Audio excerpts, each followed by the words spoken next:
Ou então vamos compartilhar.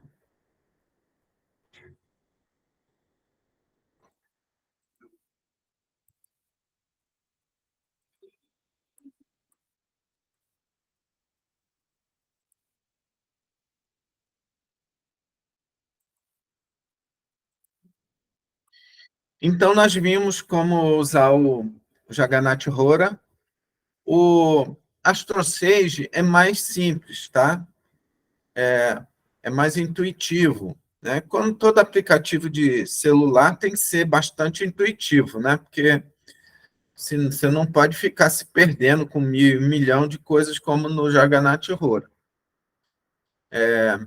Então, eu sempre recomendo que se use, mesmo que você use o Jagannath Hora, use o Astro Sage, que ele é uma opção rápida, você faz alguns mapas, fica alguns mapas gravados, é, é bem legal. Você não pode gravar muitos mapas no Astro Sage, a não ser que você pague mensalmente uma contribuição para eles, tá?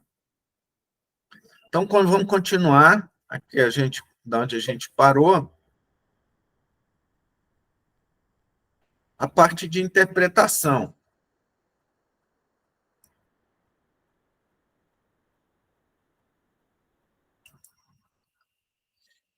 Então, eu estou apresentando aqui para vocês não é assim uma coisa pequena não, tá? É um trabalho que vai exigir bastante estudo para vocês, principalmente que vocês façam vários mapas, mapas de familiares, de amigos, e verifica algumas coisas, tá? E eu estou colocando aqui para você analisar especialmente o ascendente, porque o ascendente é uma casa-chave do mapa. Se você assim aprender a trabalhar com o ascendente, as outras casas vão ficar mais fáceis, né? E a regra que eu estou colocando de interpretação aqui para vocês é uma regra que é dar uma importância especial ao planeta que está na casa.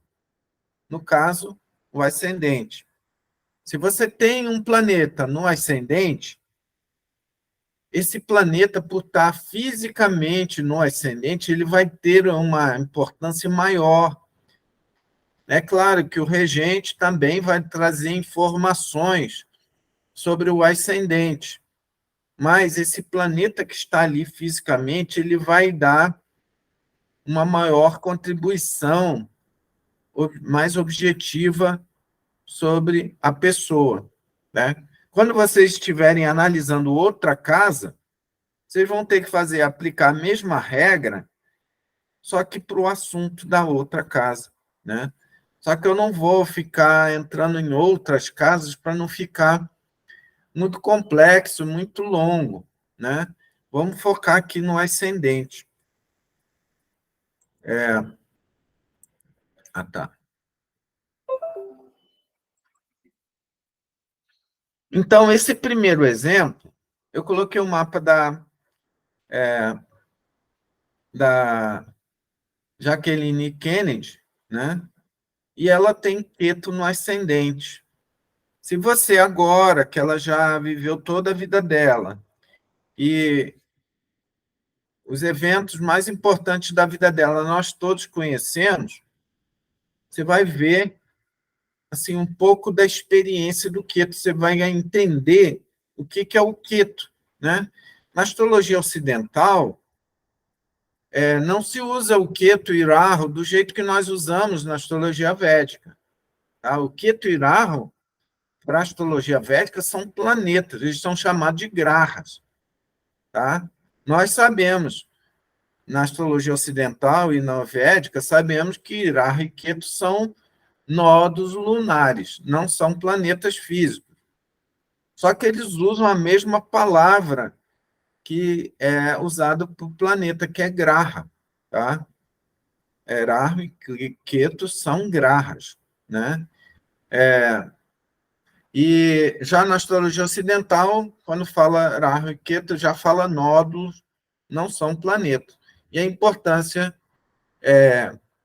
do Rahu Ketu ocidental é uma coisa assim, é um fragmento do que nós usamos na astrologia védica. Eles dão um sentido diferente, e eu até explico aqui para vocês. Rahu e Ketu são os nodos lunares, o ponto onde a órbita do Sol, o Sol não tem órbita, tá? Não tem órbita, tecnicamente o Sol não tem órbita, ele está no centro do sistema e a Terra que está girando em torno do Sol. Mas, como a astrologia é geocêntrica, ela observa o céu a partir do local que a pessoa nasceu, né?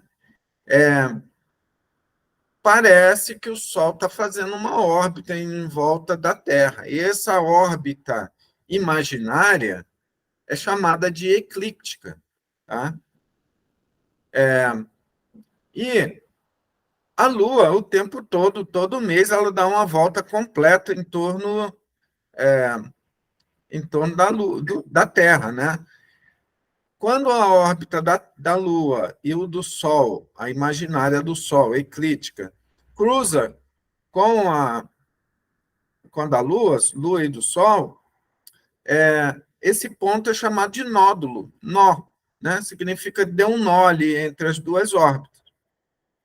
Quando a Lua está se dirigindo para o polo norte celeste, porque assim como nós na Terra temos um polo norte da Terra, se você pegasse uma linha imaginária do polo norte e traçasse para o infinito, para cima, no céu, esse seria o polo norte celeste. Né? Então, quando a órbita da Lua está transitando pela eclíptica e no sentido do Polo Norte, ou seja, para cima, aí a gente diz que aquele lá é o nódulo norte, o nódulo, né, aquele nó que está indo na direção norte. Quando a Lua está na direção oposta, ou seja, indo para o Polo Sul celeste, aí diz que é o nódulo sul. Tá? Então, aí o que acontece? Existe um simbolismo, né, que é da estrela polar, né, ser uma estrela que está na direção norte, né, celeste, é como se o norte fosse algo, o caminho a ser encontrado, né? Ou seja, quando uma pessoa que está no mar, né, ele está perdido, o que ele procura? Ele procura a estrela polar, que ele vai saber, né, que aquele é o norte. Né? Então, se ele está indo para o sul, ele vai no sentido oposto. Mas ele tem que achar o norte para se nortear. Né? Então, o norte tem o simbolismo de ser o caminho a ser seguido. Tá? Embora você pode ir para qualquer lugar, né? Mas existe esse simbolismo. Né? Então, um determinado astrólogo e filósofo, Dani Rudyard, né, ele escreve, né, que o nódulo norte representa aquilo que você deve assumir ou deve seguir numa determinada encarnação. Ele já traz isso para o lado espiritualista e filosófico. E ele assume, né, por isso, por analogia, né, que o nódulo sul representa as experiências que você vivenciou no passado e que você tem que, de uma certa forma, evitar, porque já você não pode ficar repetindo tudo que fez no passado. Né? Então, você tem que seguir o norte. Então, eles tentam, fazendo esse simbolismo, interpretar o signo, a casa que o nódulo norte está, para dar uma explicação nesse sentido. Tá? A astrologia védica até que entende toda essa parte técnica, só que nós temos outros simbolismos envolvendo o nódulo norte e o nódulo sul. E a gente nem chama muito de nódulo norte e sul.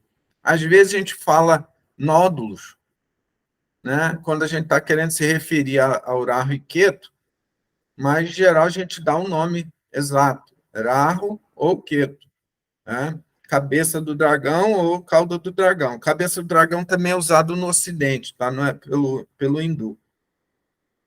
Então, já o nosso simbolismo do nódulo norte e sul é que é da serpente que foi cortada ao meio, né? Tem toda uma historinha de uma festa para os devas e para os rakshasas. Os rakshasas são os demônios, né? Aí eles serviam um néctar da imortalidade, né? Para os devas, para os deuses, né? E quando iam servir a bebida para os rakshasas, né? Para eles não ficarem imortais, né? Serviam outra bebida. Só que o Rahu, que era uma serpente, ainda não tinha sido cortado ao meio, percebeu essa astúcia, né? Essa manipulação, e aí, quando ele viu o néctar ser servido, né? Ele pegou uma gota do elixir, né? E aí, nesse momento, Vishnu, né, percebeu que ele tinha descoberto, com a espada foi lá e cortou ele ao meio, né? Só que ele já tinha bebido o néctar, né? Então ele ficou duas partes dele, a cauda ficou imortal e a cabeça também, né?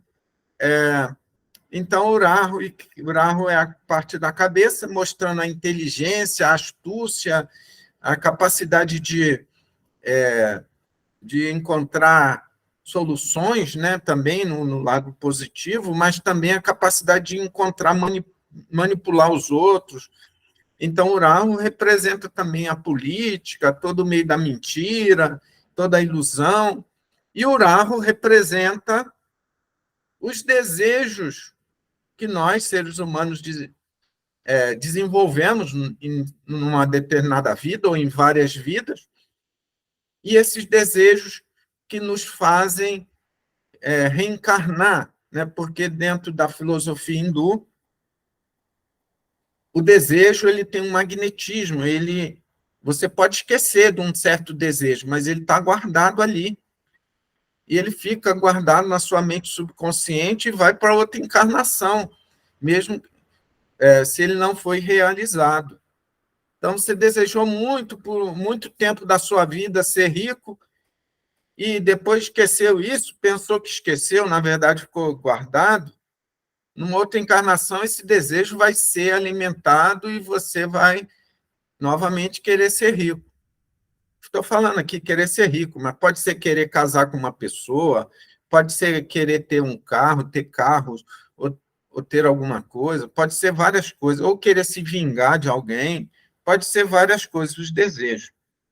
Então, esses desejos que ficam guardados na mente subconsciente, nos registros acásticos, eles vão ser alimentados novamente numa outra vida e você vai querer realizar, até que você renuncie a esses desejos e busque a comunhão com o seu próprio ser através da meditação ou através de algum outro processo espiritual. Não vou entrar aqui nos detalhes dos vários caminhos, mas, resumindo, né? Agora, o Ketu, enquanto Rahu representa esses desejos que estão guardados na mente subconsciente, e você, numa encarnação, fica consciente desses desejos, né? Ketu, ele representa assim, como se fosse um antídoto, né? Como se fosse um toque de transformação para você se libertar dos desejos. Ou seja, Ketu vem trazer experiências, na maioria das vezes, de frustrações que vão te fazer amadurecer, né? Quando você está procurando tanto por dinheiro e levando pancada, sofrendo atentado, milhão de sendo raptado, ou um parente é raptado, né? Como o caso do marido, o segundo marido da Jacqueline Kennedy, que o neto dele foi raptado, e depois arrancaram uma orelha do garoto para mandar de prova que ele estava vivo. Aí você vê o sofrimento que o dinheiro traz, o sofrimento que as paixões trazem, vai fazendo a pessoa desapegar daquele desejo que ela queria tanto. Ela vê que o desejo, quando ela realiza, ele traz sempre algum sofrimento, né? Então, Queto é essa contraparte oposta de Rahu, que vem quebrando o desejo das pessoas, né? Então, Queto é o oposto de Rahu, né? Mas não é assim, o simbolismo na astrologia védica não é a mesma coisa da astrologia ocidental, tá? Eu não aconselho ninguém a tentar usar as duas coisas ao mesmo tempo. É melhor, quando for olhar um mapa védico, esquecer um pouquinho o ocidental, porque os signos, as casas estão um pouquinho deslocadas, não vale a pena você tentar juntar as duas coisas, tá? Então, aí, eu estou trazendo aqui um exemplo para vocês. O primeiro exemplo, né, que é o exemplo da Jacqueline Kennedy, tem Queto no ascendente. E este curso, ele foi formatado em determinado momento para pessoas que estavam se formando como professores de yoga, né? Então, e por que Queto? Ele representa essa parte espiritual da vida, né, que inclui a renúncia, né? Queto representa a renúncia, né?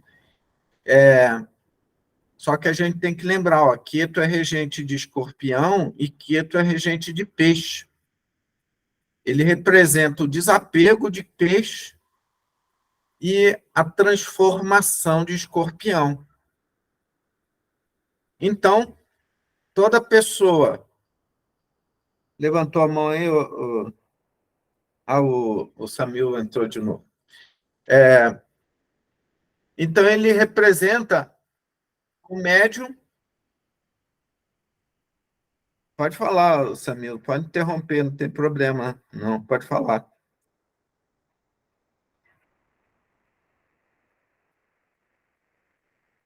Ele representa o médium, ele representa o astrólogo, tá?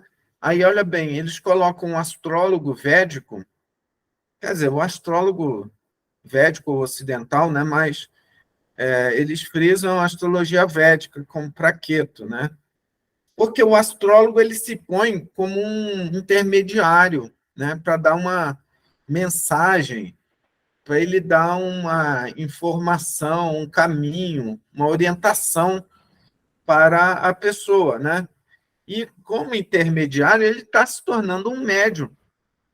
Ele vai estar ali se conectando com os mentores, os amparadores daquela pessoa e vai trazer algumas mensagens dessa pessoa. É claro que ele está interpretando o mapa, mas ele vai servir de canal também, porque os mentores eles vão ficar ali assoprando no ouvido do astrólogo para ele falar certas coisas, aí ele vai olhar lá o planeta que diz alguma coisa daquele sentido e vai falar, né?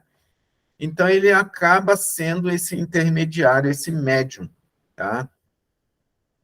E o hindu, ele leva muito a sério isso. O astrólogo hindu, ele vai fazer um puja para Ganesha antes de fazer um mapa, né? Ou para outra divindade, né? Ganesha, porque Ganesha é a divindade patroeira dos astrólogos, tá? Então, então o astrólogo ele vai servir de intermediário. Então, uma pessoa que tem Queto no ascendente, o que significa isso? Queto a casa 1 representa o corpo. E o planeta que estiver no ascendente, ele está impregnando a sua energia nas células dessa pessoa. O destino dessa pessoa vai estar marcado com a assinatura do planeta que estiver ali na casa 1. É claro, nem todo mundo tem um planeta na casa 1, não precisa se assustar. Estou falando aqui para algumas pessoas só, não, pode ser até que não seja ninguém daqui, que está ouvindo aqui, mas em outros vídeos, outras pessoas, né? Porque eu já ouvi muito. Fala que um determinado planeta na casa, a pessoa já pula. Não, mas não tem planeta nenhum nessa casa, como se estivesse acontecendo um desastre, né?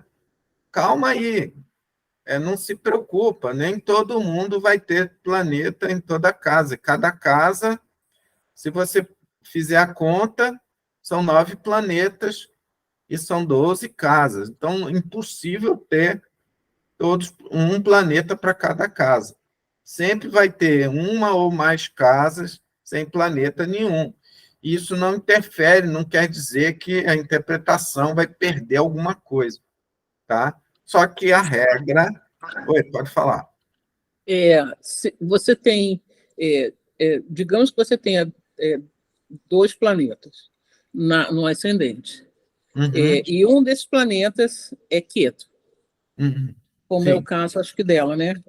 Qual é o peso disso? Não, no caso dela aqui, ela tem um ascendente. O ascendente não é um planeta, né? É a não, casa ascendente. Não, tá. Eu estou pensando... Entendi sua pergunta. Se você tiver 2 planetas ou mais numa determinada casa, como E no mais caso... Queto, tá, no ascendente. O que você considera? O que vai ter mais peso? Eu vou explicar, tá? Então, se você tiver 2 planetas ou mais, pode ter Queto, pode não ter, a regra é a mesma. Se você tem 2 planetas ou mais numa mesma casa, no ascendente, por exemplo, você deve identificar qual o planeta que está mais forte. E a sua atenção principal deve ser essa, tá? Aí, como você vê qual é o mais forte? No caso, por exemplo, se tiver Vênus e Queto, ou Vênus e outro planeta em Libra. Vênus em Libra está no próprio signo, então Vênus está muito forte. Então, o Vênus é o mais forte dos dois. Você vai dar uma importância maior a Vênus. Vênus está influenciando mais aquela pessoa do que o outro planeta. Tá? As características de Vênus vai ser mais forte. Agora, vamos supor que esteja Vênus e Saturno. Saturno é exaltado em Libra. Então, Saturno está mais forte. Só que positivo, tá? Todo planeta exaltado é positivo. Não pode ser maléfico ou benéfico. Qualquer planeta exaltado é muito positivo. E aí, Saturno em Libra está exaltado. Vênus em Libra está no próprio signo. Então, Saturno vai estar mais forte. Aí vamos supor que tem um planeta que está debilitado, que ele está mais fraco. Tá? Existe uma regra que eu não ensino aqui nesse curso, para não ficar muito complexo, mas existe uma regra para você identificar o planeta que estiver debilitado, ele pode estar revertido na debilidade dele. O termo é Nichabanga, mas não precisa guardar isso, não. Significa que ele está debilitado, mas ele está, ao mesmo tempo, mais forte ainda do que exaltado. Isso não acontece sempre, tá? Mas é possível. Então, para você ver como na astrologia védica tem um monte de coisinhas. Só que se preocupem apenas em olhar se o planeta está exaltado ou se está no próprio signo. O exaltado é mais forte que o próprio signo. E aí, no terceiro lugar, o planeta que está no signo amigo, que tem uma tabelinha de signos amigos que eu dei aí, que ele fala, ó, Sol é amigo do Marte, amigo de Júpiter. Então, se o Sol estiver em Escorpião, que é o signo regido por Marte, ele está no signo amigo, né? Então, se o planeta está no signo amigo, ele também está forte, mas não tão forte quanto no próprio signo, tá? Então, a gente olha essa coisa, porque você pode ter um planeta debilitado e um exaltado. Aí você vai ver o planeta exaltado está muito forte e ele vai prevalecer sobre o outro que está debilitado, tá? Aí, para que a gente quer saber? Porque o planeta que está forte, ele traz qualidades, características mais positivas para a pessoa, né? O planeta que está debilitado, ele traz mais problemas, mais complicação, principalmente a debilidade, que é o oposto da exaltação, e vocês têm a tabelinha ali, tem que olhar ali, guardar, né? Então, um planeta debilitado, ele traz problemas. Por exemplo, no ascendente, problemas de saúde, porque o corpo é a casa 1, né? Então, uma pessoa que tenha planetas debilitados na casa 1 vai ter problemas afetando a saúde também, não só problemas de saúde, tá? Mas não quer dizer que vai morrer, não é nada assim. Pode ser, ter alguns problemas maiores, mas vai ter alguns problemas, tá? Então, a gente tem aqui, eu já coloquei, simplifiquei muita coisa para vocês, coloquei qualidades, defeitos de cada planeta. Vocês vão ter que olhar essas tabelas, rever, né? Mas vamos nos deter agora nesse exemplo 1 aqui. Nós sabemos que a Jacqueline Kennedy, embora seja uma pessoa que na vida dela foi podre de rica, não foi a pessoa mais feliz do mundo, né? Ela teve 5 abortos ou mais, 5 ou 6 abortos, né? Querendo ter filho e não conseguia ter os filhos, depois teve 2 filhos. Mas, antes disso, teve muitos abortos. Não sei, parece que entre o primeiro e o segundo filho, ela também teve algum aborto. Teve criança que nasceu e viveu algumas horas e morreu, para você ver o trauma que isso traz, né? Então, só na experiência dos filhos dela, ela já teve isso, né? Depois, ela casou com um homem também muito rico, mas ela levava chifre adoidado, e é claro que ela sabia. Então, ela teve que sofrer a humilhação, assim, o desconforto, né, de ser uma pessoa muito visada no mundo inteiro, principalmente nos Estados Unidos, e o povo, assim, pelo menos naquela época, hoje eu não sei, o pessoal idolatra, né, o presidente, a esposa do presidente, tem gente que ama de paixão o presidente do país e a primeira-dama, né? E apesar dela ser adorada por muita gente, ela sabia que o marido tinha 1000 casos, né? E não estava nem aí, né? E naquela época, o John Kennedy, ele era, desde criança ele tinha doenças graves, né? Chegou a ter que fazer operação na coluna, mas desde criança ele já foi desenganado pelos médicos várias vezes. O pai dele até comenta uma coisa sobre isso. E ele nada desse histórico da saúde dele ficou público. Eles esconderam tudo. Várias vezes ele ia às pressas para o hospital fazer punção lombar, fazer alguma coisa grave, e ninguém ficava sabendo, porque eles manipulavam a imprensa, né? Eles tinham um maior controle da mídia. Hoje em dia, isso seria quase impossível de acontecer, né? Mas, naquela época, isso ainda acontecia, né?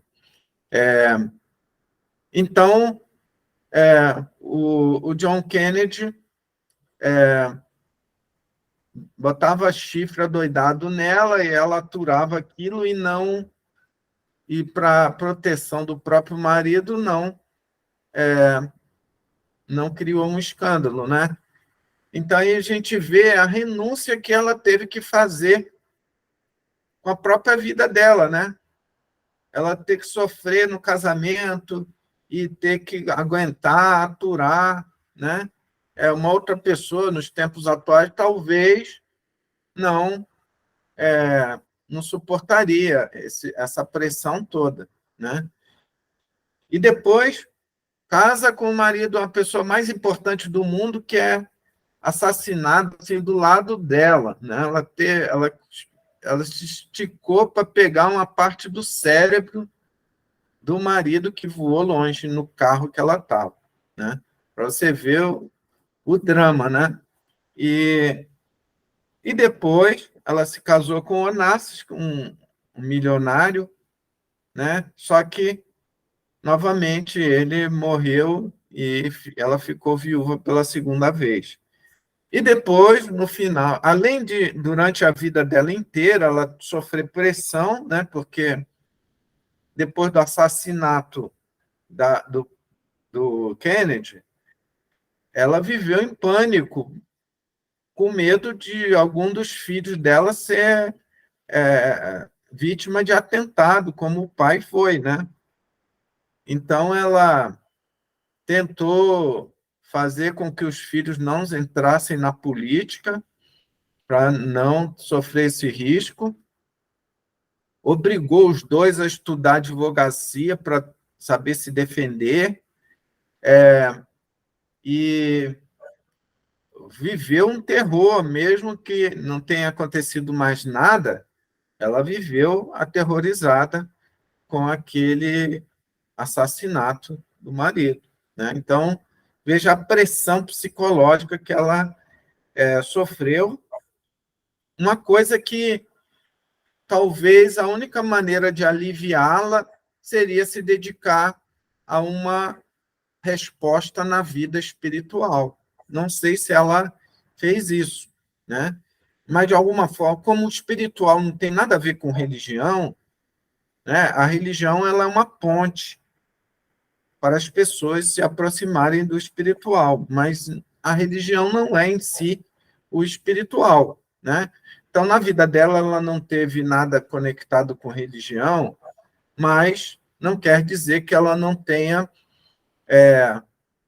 com ela própria, nas suas orações, no seu contato íntimo, desenvolvido uma parte espiritual por conta dessas experiências todas, né? E depois, no final da vida, ela sofreu câncer e morreu por conta desse câncer, né? Então, veja, quanta transformação ela passou na vida dela. Eu poderia pegar aqui, olhar mais 2, 3 mapas de pessoas que tiveram quieto na casa 1, eu contaria para vocês coisas difíceis. Por exemplo, um outro aí, a esposa também teve câncer, ele ficou viúvo, não quer dizer que toda pessoa que tem quieto na casa 1 vai ficar viúvo, tá? Mas, no processo dele ficar viúvo, o filho o filho dele ficou vivendo muito com a mãe, ou a avó dele, a avó do filho, e, teve todo um processo, né? Porque durante ele separou da esposa, e a esposa teve câncer. Aí depois ele foi dar um suporte àquela pessoa, só que essa pessoa acabou usando a doença para tentar se aproximar dele, né? Deixa eu fechar a janela aqui, que tem um caminhão fazendo barulho.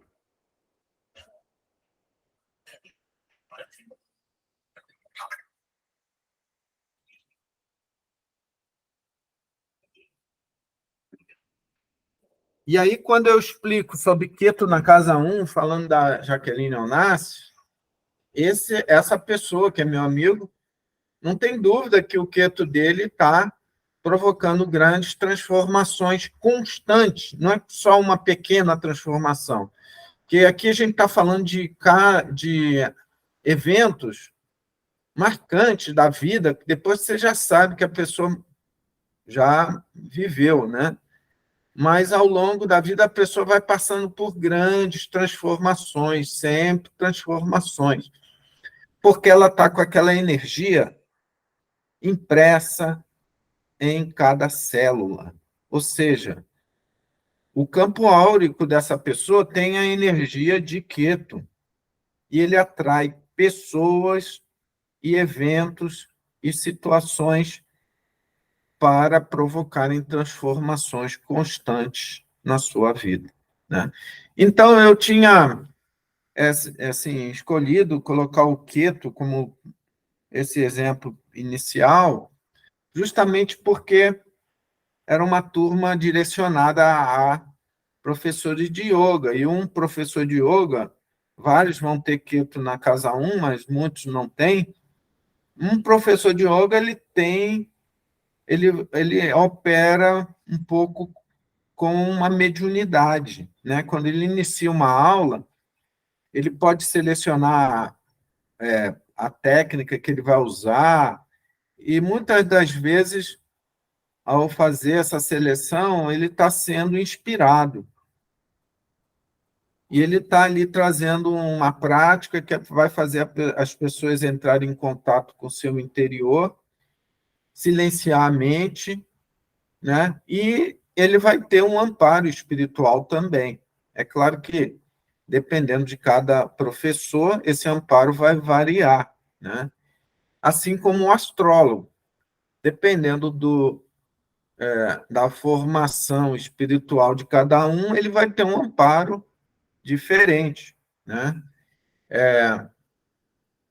E isso acontece numa organização espiritualista também, dependendo, por exemplo, num centro espírita, dependendo dos médiuns, o amparo espiritual que eles recebem vai ser diferente, porque uns médiuns podem estar abertos a vibrações mais baixas.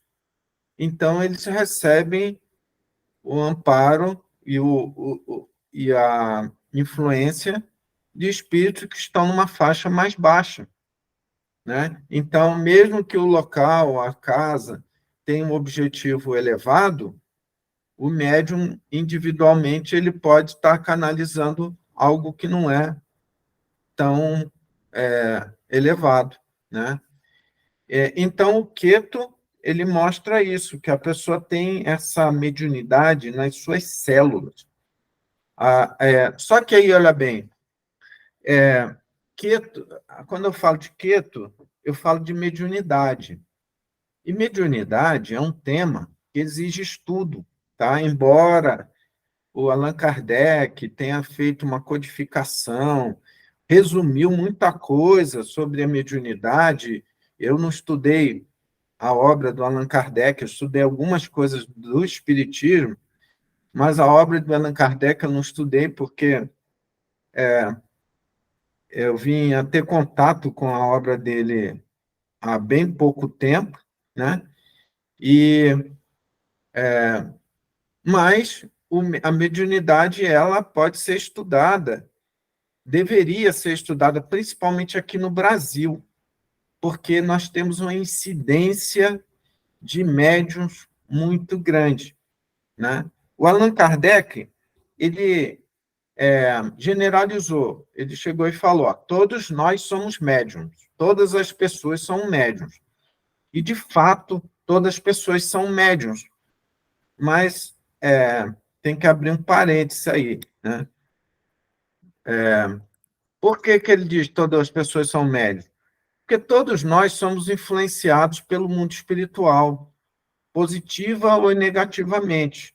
Um cientista, por exemplo, Einstein ou outros aí, ele descobre alguma coisa e ele pode estar sendo estimulado, orientado por determinados espíritos para fazer aquela descoberta. Um músico está compondo uma música e ele pode estar sendo influenciado, em geral está, né, sendo influenciado por determinados seres que estão estimulando aquele ritmo na coletividade, né? Porque aqui, para nós podemos pensar que uma música é só uma distração, mas uma música ela influencia a coletividade, todo mundo tocando aquele ritmo. Às vezes, algumas músicas que se tornam populares influencia a coletividade, o inconsciente das pessoas, né? E existem seres, grupos de seres, não são poucos, para estimular tanto grupos no sentido positivo, quanto grupos no sentido negativo, para colocar em ritmos que vão trazer maior discórdia, maior problema para a sociedade, né? Então, o ser humano, de geral, é um médium, né? Só que tem pessoas que têm um grau de mediunidade maior, né? Ao ponto de, por exemplo, manifestar a psicofonia, que é o quê? Aquilo que o pessoal fala que é incorporação, que não deveria ser chamado de incorporação, é chamado de psicofonia para os espíritas. O espírito fala através do órgão da garganta, da boca do médium, né? Isso é psicofonia. Isso é uma forma de mediunidade. Existem várias outras, mas todos nós somos médiuns no sentido que estamos sendo influenciados por seres que não são visíveis, que são espirituais, né? De alguma forma, né? Só que uns mais, outros menos, né? Então, então todo mundo é médium de uma certa forma, mas quando a gente fala aqui no Brasil, médium, normalmente a pessoa lembra da pessoa que incorpora, né? Tem gente que pensa que mediunidade é só incorporação, mas a clarividência é uma mediunidade, clareaudiência é outra mediunidade, você pode ver a distância é outra mediunidade, a saída do corpo, que o pessoal chama de viagem astral, é uma mediunidade. Todas as faculdades espirituais, mentais espirituais, o Allan Kardec classificou como fenômenos de mediunidade, né? Embora para algumas pessoas de outras escolas de pensamento vão pensar isso de uma forma diferente, mas ele trouxe tudo e generalizou com o termo de mediunidade, tá? Então, mas uma pessoa que tem Ketu na casa 1, ela tem uma mediunidade intensa, mas não quer dizer que ela está incorporando, que está falando, alguém está falando pela garganta dela, né? Mas ela tem mediunidade intensa, ou seja, os espíritos conseguem, por exemplo, vampirizar a energia dela facilmente, se ela está com a mente dela num nível vibratório baixo, né? Ou, se ela está com a mente dela elevada, ela vai conseguir comunicação, receber pensamentos fáceis de espíritos bem elevados, né? Tá? Então, essa comunicação é chamada de mediunidade, tá? Só que... Exaíssimo. Opa, pode falar, Alessandra.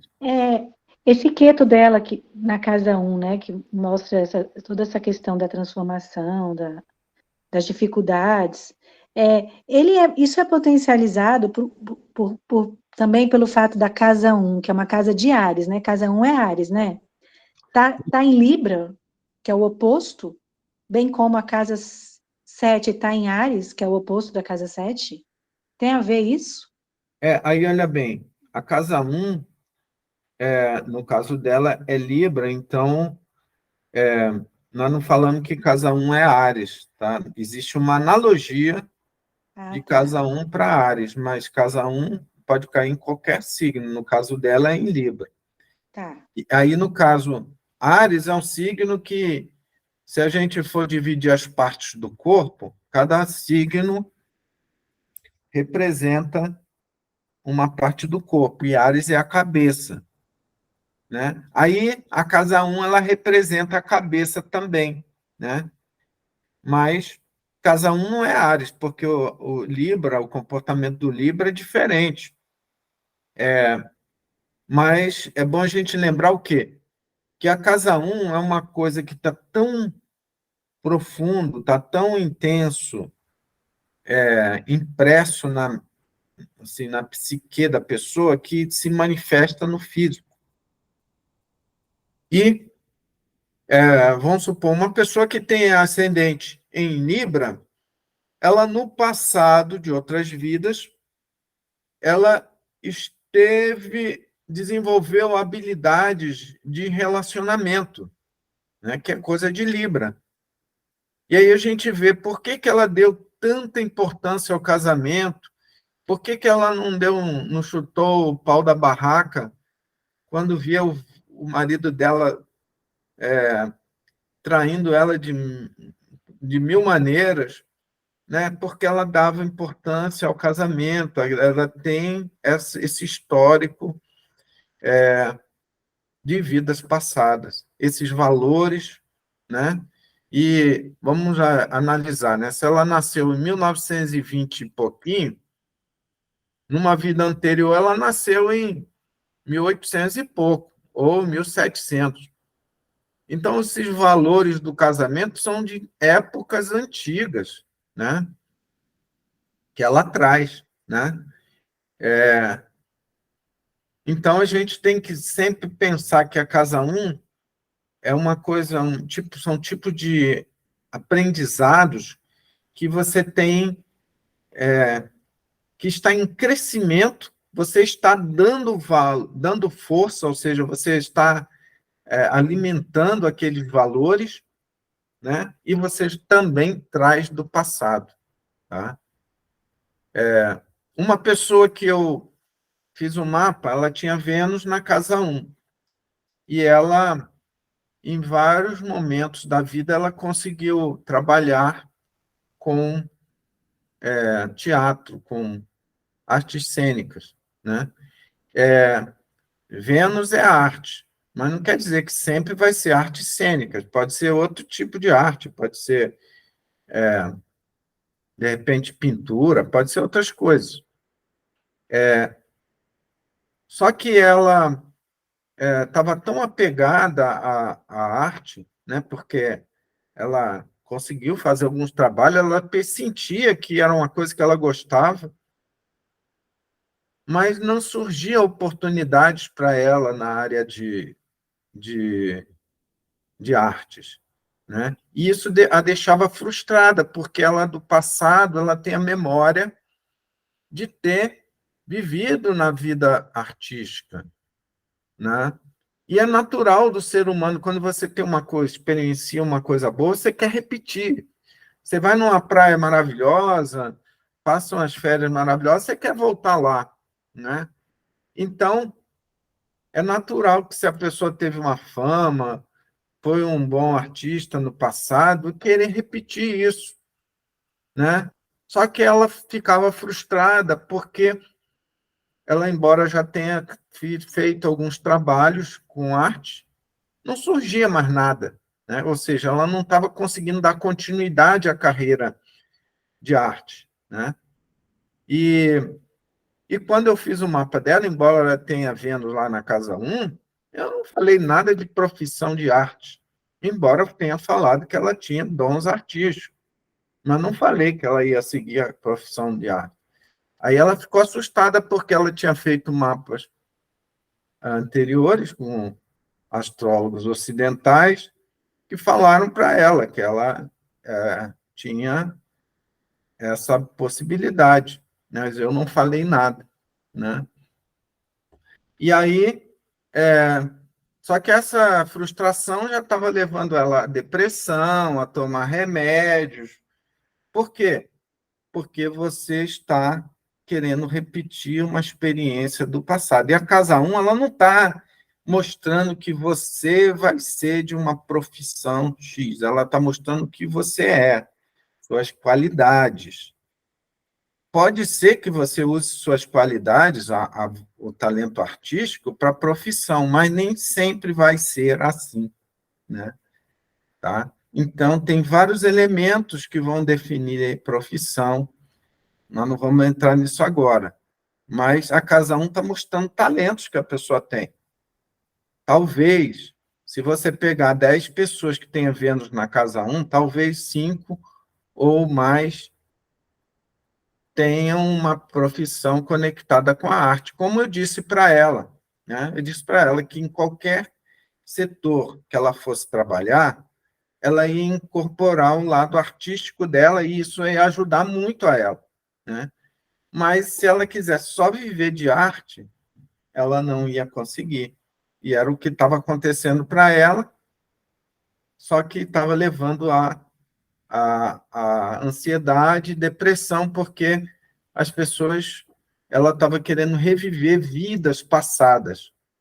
Você, numa encarnação passada, pode ter sido um grande, por exemplo, pode ter sido professor, mas você pode ter encarnado numa vida presente com o propósito de ser de desempenhar uma outra profissão para desenvolver outras habilidades suas. As encarnações, elas não são feitas para preencher a nossa vaidade. Elas têm propósito. Algumas a pessoa tem que superar vícios, outras a pessoa tem que se dedicar mais à família, ao trabalho. Então, o fato de você ter habilidades indicado pela Casa 1 não quer dizer necessariamente que você vai estar trabalhando com aquilo. Você pode usar as suas habilidades. E, quer dizer, uma pessoa que tenha talento artístico, ela pode trabalhar com propaganda, pode trabalhar com várias coisas e colocar o lado artístico dela, que vai impulsionar mais o trabalho, né? A arte sempre facilita muito, torna tudo mais agradável, né? Tá? Então, estou aqui explicando que a Casa 1 ela tem um link com vidas passadas. Tá? Você não está ali com certas habilidades à toa. E no caso da Jacqueline Kennedy, que tem Queto, com certeza no passado ela pode ter sido sacerdotisa, ter sido um médium, porque a mediunidade ela existe desde os tempos bem remotos, né? Na Grécia tinha mediunidade, em várias regiões do mundo sempre existiu a mediunidade, né? Pode ter sido médium de alguma forma, e agora, nessa encarnação, ela estava com Queto, né? E ela vai vivenciar a experiência de renúncia em vários setores da vida, né? Tá? Então, veja como só o Queto ele já traz um conjunto assim, de informações que você pode destacar para uma pessoa. Mas, é claro, a interpretação, tá? A interpretação astrológica, ela não depende, a interpretação é uma habilidade de comunicar, né? Ela não depende nem de que você saiba um A de astrologia. Uma pessoa sem conhecimento nenhum de astrologia poderia fazer a interpretação. desde que ela só saiba criar uma história para outra pessoa. É claro que vai ser tudo falso, né? Mas a pessoa que está estudando astrologia, ela tem que desenvolver a habilidade de tornar aquela informação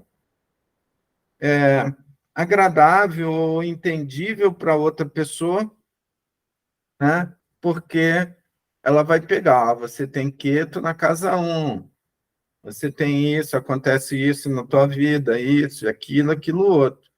Você tem o Sol, aí você vai ter que construir uma, assim, uma conversa que dê a entender o que é o Sol, né?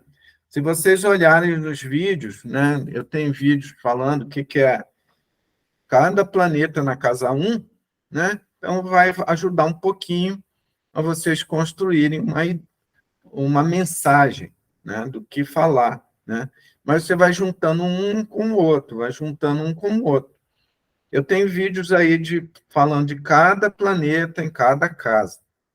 É um vídeo simplificado, só para você ter uma noção, né? Depois você vai lendo, você pode ler aquele livro do Sás Porta, que é um livro ótimo, né? Só não vai ter Arro e Queto, mas tem todos os planetas nas casas, tá? Agora eu vou abrir ali a janela, porque está muito calor.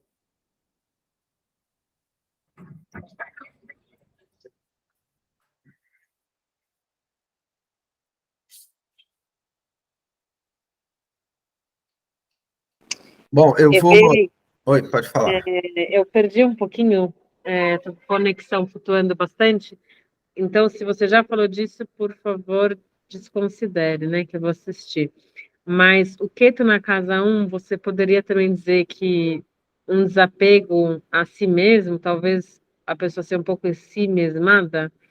Porque eu lembro que você falou do Keto trazer a questão de desapego, e a casa 1 é a pessoa, né, a própria inteligência. Aí, no caso, a casa 1 é a própria pessoa, né? E o Keto, ele mostra que a pessoa vai ter que desenvolver um desapego constante na vida dela. Se ela se apega a alguma coisa, a algum lugar, a alguma pessoa, ela vai ter que desapegar dessa pessoa, dessa coisa, que ela tem que desenvolver esse desapego normal, natural, durante todo o tempo.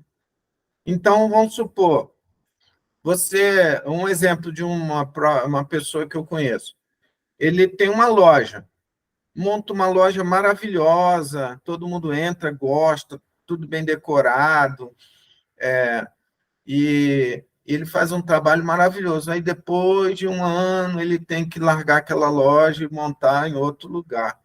Por algum motivo, ou o aluguel ficou muito caro, ou a economia do país ficou muito pesada, ele tem que sair. Ele vai e monta tudo de novo, com todo carinho, e novamente fica 1 ou 2 anos ali.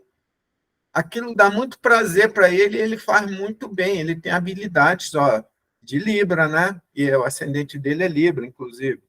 Então, mas aquilo que ele se apega, ele tem que desapegar, e isso vai ser todos os assuntos da vida, não vai ser só um, não. É claro que, se você pegar o Queto aqui e olhar, Queto é regente de Escorpião e regente de Peixe. Quais as casas que Queto rege? Aí Queto rege a casa 2 e rege a casa 6, né? Então, casa 2 é a casa ligada à família, né? Então, ela tem que desapegar da família. Casa 2 também é finanças, ela tem que desapegar das finanças, né? Então, a pessoa, ela sempre foi rica a vida inteira dela, talvez antes de casar com o Kennedy fosse menos rica, mas ela já era de uma família bem de vida. Sempre foi rica a vida inteira. E ter que desapegar das finanças, do dinheiro, das posses, né, uma experiência difícil, né, porque ela vai ter experiência de mudanças o tempo todo para tirar a atenção dela do dinheiro, né? Assim, ela não deveria casar com ninguém por conta do dinheiro, mas ela já está num ambiente social que o dinheiro é a coisa que importa, né? Você está numa classe elevada da sociedade. Você pensa em casar com uma pessoa, é implícito, não é que a pessoa está ali calculando, ó, essa pessoa aqui ela tem uns 10 milhões de fortuna. Ela não calcula isso, mas ela sabe que essa pessoa é bem, né? E isso já vai automaticamente, já vai automaticamente. Só que aí depois ela casa com a pessoa é assassinada assim na frente dela e vê qual a importância desse dinheiro todo. Está mostrando que todos os valores dela têm que ser revisados, porque o Keto na casa 1 está transformando a mente dela, o todo, não é só uma parte, né? Mas finanças, porque o Keto rege casa 2, é um assunto que vai trazer grandes transformações para mudar a escala de valores dela, né? Não é para deixar ela mais pobre ou mais rica, mas para mudar a visão dela em relação àqueles valores, né? Então, ela era muito apegada ao pai, ela vai sofrer a perda do pai para assimilar o aprendizado, que tudo aqui na vida é passageiro, né? Você não pode se apegar a ninguém, né? Dentro do ensinamento do Bhagavad Gita, né? Você tem que ter a tua mente equânime, ou seja, em estado de igualdade em relação a todas as coisas, né? Você não pode dar mais valor a uma coisa ou outra. Aí no Bhagavad Gita ele fala, ele vai olhar uma pedra e a pedra e o ouro não vai fazer nenhuma diferença para ele. Ele vai ser elogiado ou vai ser insultado, isso não vai fazer nenhuma diferença para ele. Isso é a mente equânime, né? Mas isso é uma coisa que, embora seja para o hindu, ele é muito romantiza muito isso, né?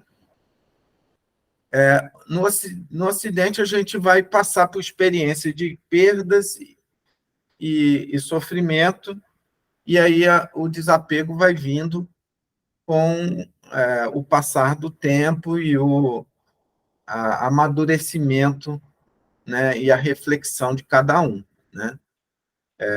Só que o Keto ali mostra que a vida da pessoa está sofrendo transformações o tempo todo. Pode ser que outras pessoas não vejam, né? Porque, por exemplo, na época que ela foi, antes do marido ser assassinado, ela perdeu cinco filhos, né? E muita gente nem sabia que ela tinha passado por isso, porque não existia essa informação tão ágil quanto a gente tem agora. Então, outras pessoas podem pensar aí que ela vive uma maravilha, né? Uma pessoa ótima. Ela já está passando por grandes sofrimentos, né? Para ir desapegar, né? É a pessoa rica, mas não quer dizer que é feliz, né? Quer dizer, poderia ser feliz, né? Mas ela teria que ter desenvolvido um desapego por ela própria já antecipado, né? Tá? Então, você perguntou mesmo, eu respondi sua pergunta? Consegui responder? Conseguiu, foi ótimo, obrigada. Tá. Então, você pode ir trazendo informações como essa da regência, né? E aí conectando aos poucos a informação da casa que o planeta rege, né? Estou falando Queto aqui, mas poderia ser outro planeta, né? Poderia ser Mercúrio, Vênus, etc., né? Então, você vai juntando isso e vai compondo as experiências que a pessoa vai tendo, né? No caso, a casa 6, tá? É a casa de... ela é resumida como casa de inimigos, né? Só que a casa 6 é a casa dos problemas, dos obstáculos, dos nossos defeitos, né? Então, é possível que a pessoa com Keto na casa 1 tenha problemas de saúde ligados ao Keto. Por exemplo, ela teve câncer, né? Que tem a ver com Keto, né? Uma vez que é uma doença que tem origem em sentimentos que estão muito arraigados, né? Tem um cara aí que desenvolveu uma técnica de tratamento do câncer usando jogos. Isso não é novo, não, tá? É antigo, assim, já de décadas. Só que, como era um método dele, estava dando muito resultado e era um método barato, ou seja, você não tem nem que tomar remédio, deram um finzinho dele, para variar, né?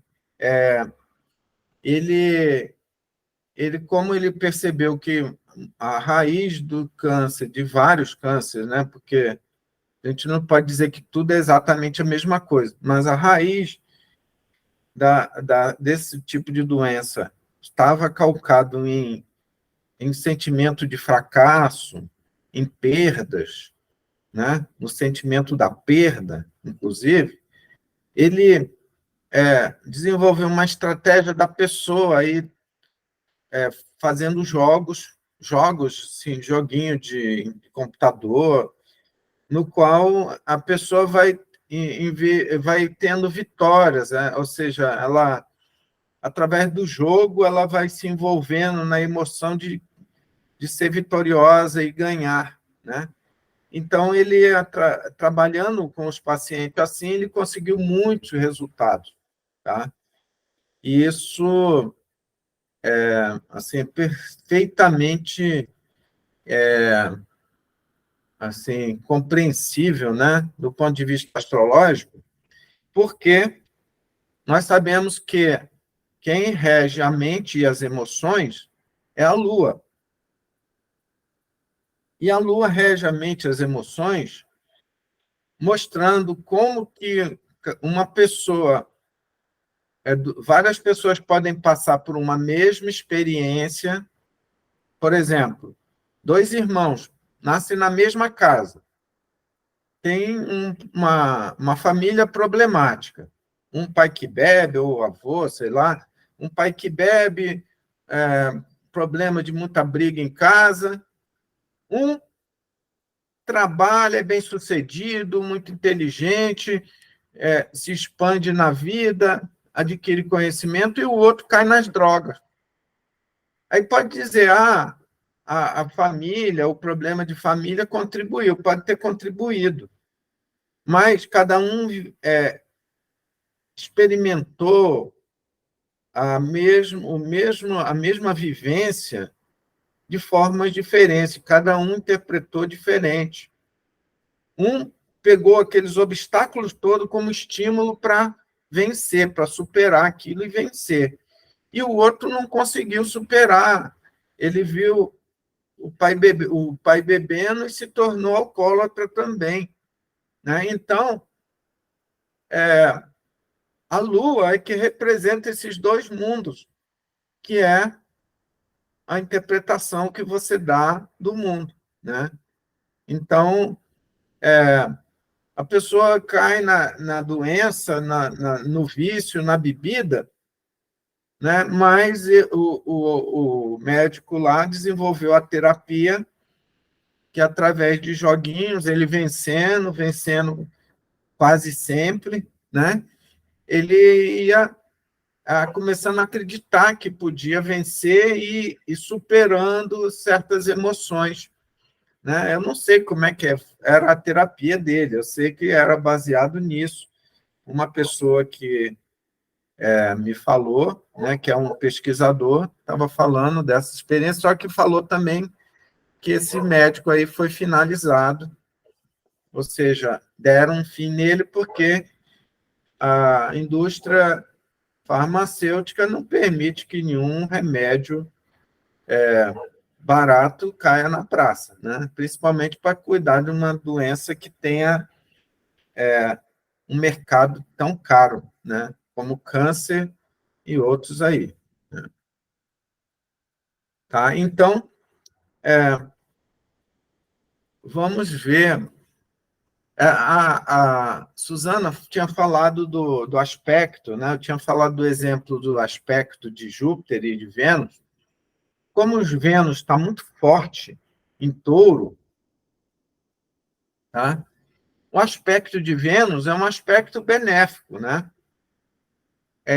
Só que o tema aspecto é um tema que tem vários níveis de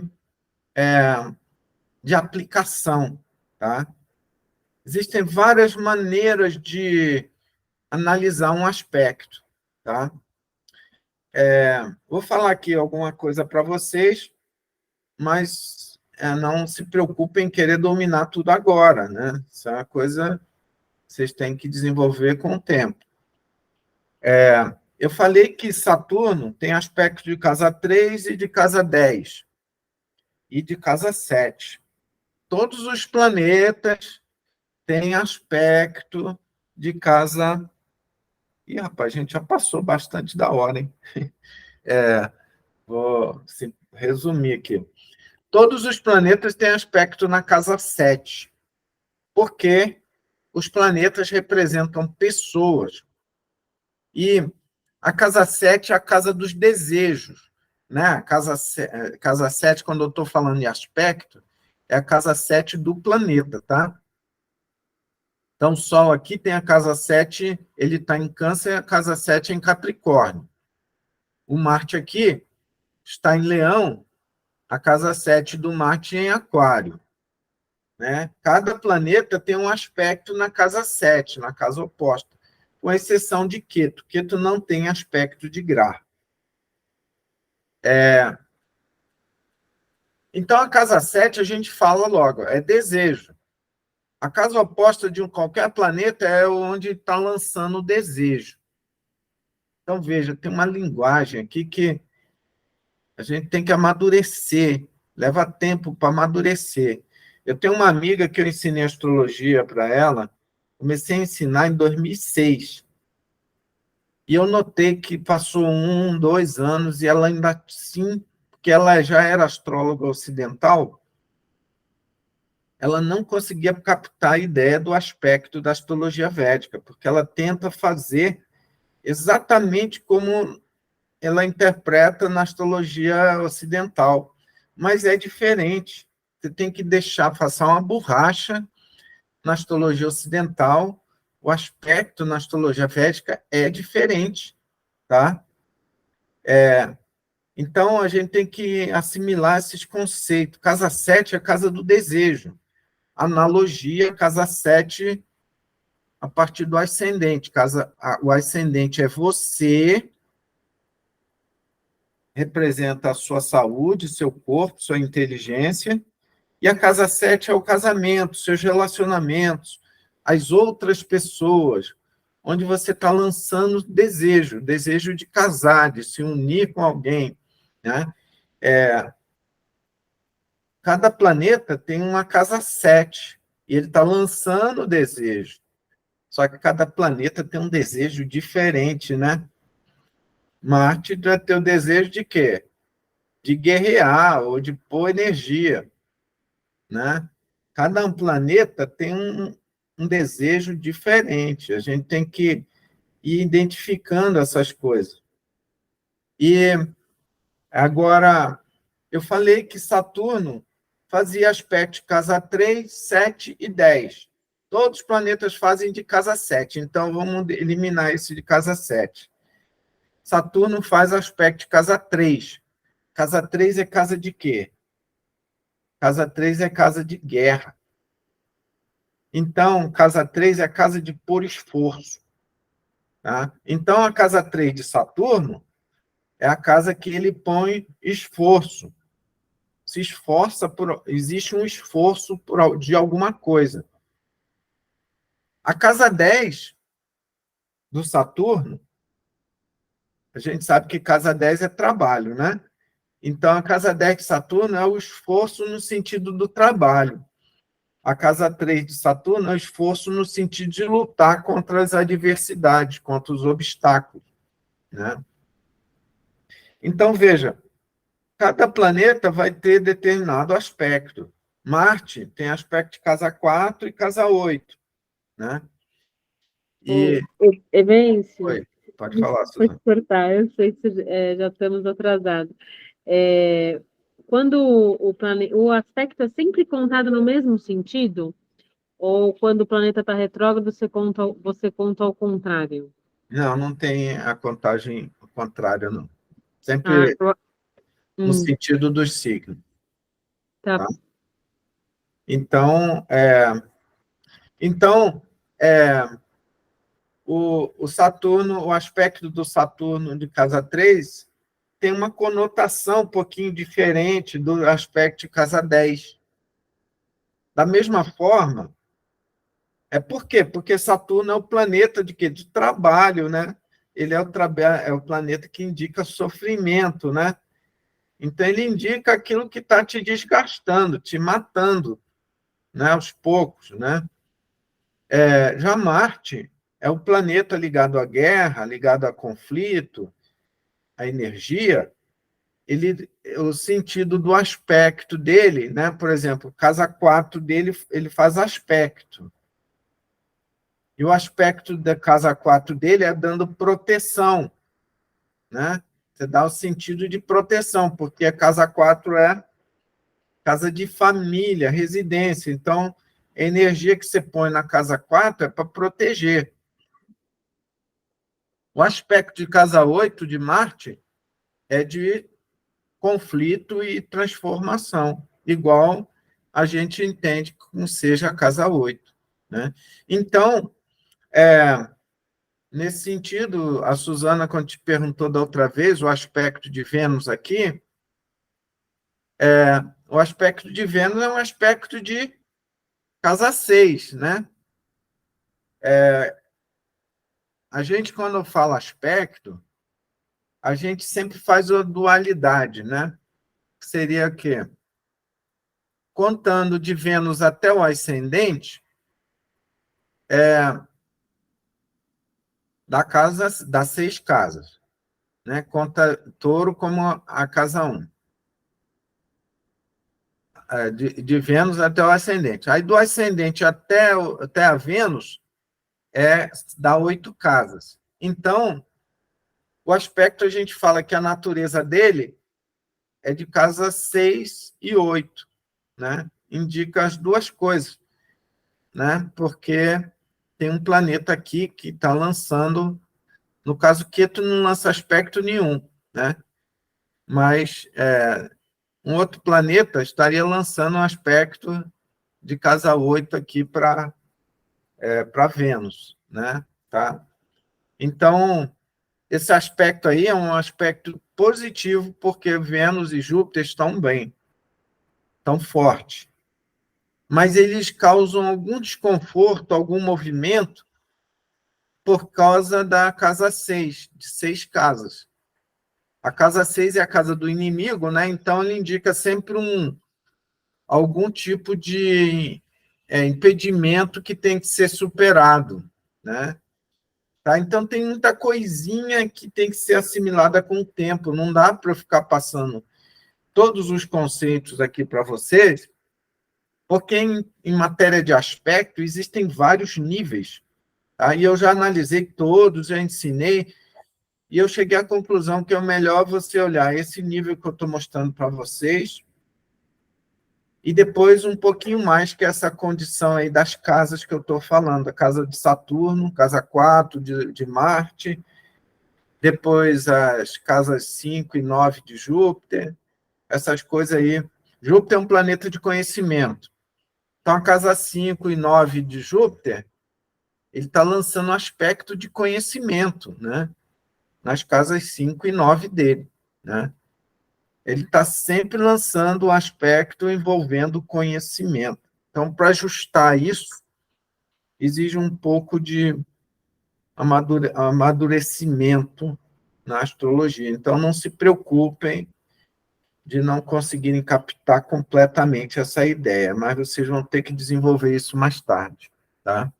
Nós vamos encerrar aqui, vamos continuar mais uma aula para finalizar, tá? Então, eu não queria ter aula muito longa aqui, porque fica cansativo.